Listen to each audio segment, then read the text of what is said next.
The Waqf Act and all its amendments are deeply embedded in the legal and socio-religious fabric of our country. With the Waqf Amendment Bill being assented by the President of India, it has now become a law. Let us dissect this legislation quickly and the impact on taxation.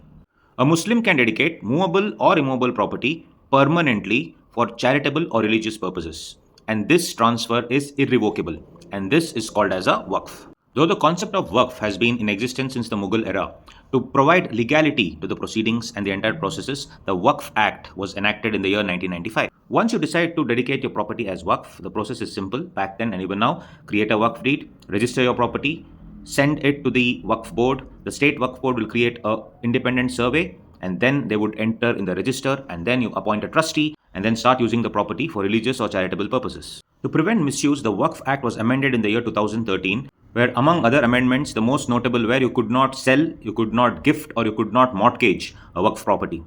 Through the Act, the State Waqf Board had the autonomy, and with autonomy, unfortunately, comes misuse. The Waqf Board had the power to identify, survey, and list properties as Waqf. So in many cases, these state boards started listing privately owned properties and even government properties as Waqf properties. And under the law, there was no need to give any notice or seek any consent from the original title owners. And Section 85 of the Waqf Act also barred any person from going to the civil court to seek justice. You could only go to the Waqf tribunal where there were rampant accusations of corruption. So the railway and airport land in Tamil Nadu was declared Waqf. Even Mukesh Ambani's residence, Antilia, was on Waqf property, which was sold to him in the year 2002, which raised a lot of eyebrows because under the Waqf Act, you are not supposed to sell the Waqf property.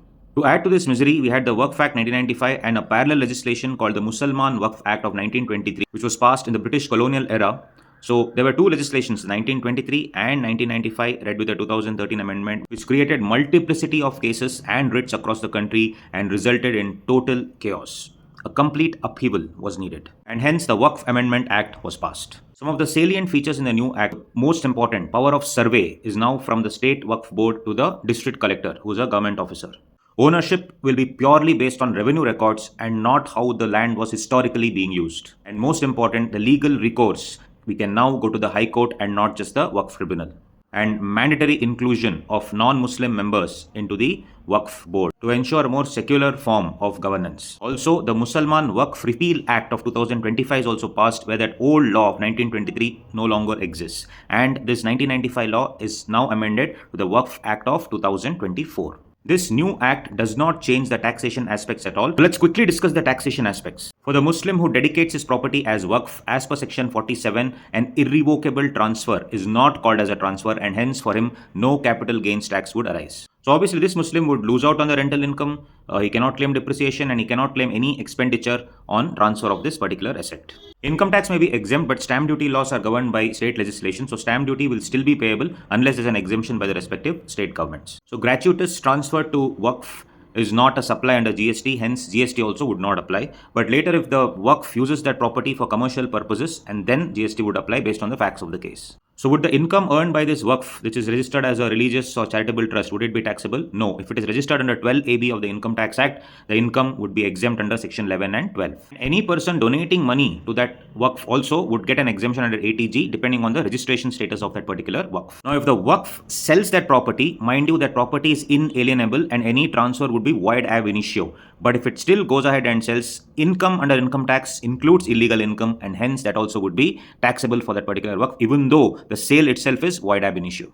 Unless it is reversed, of course. Why is this law controversial? Because of the reduced control of the religious assets. So due to the sensitive socio-religious fabric of our country, detractors feel that this is leading to a saffronization of the entire country, so to speak. There's a lack of a comprehensive endowments program covering all religions. Would this change safeguard religious freedom? Would it avoid a majoritarian overreach? Some of the genuine concerns raised by them. Whereas the supporters, however, say that is enhancing transparency, enhancing accountability, and it's in fact safeguarding the Waqf properties and prevents misgovernance and corruption. I appreciate the intensity of the debates during the passing of this legislation.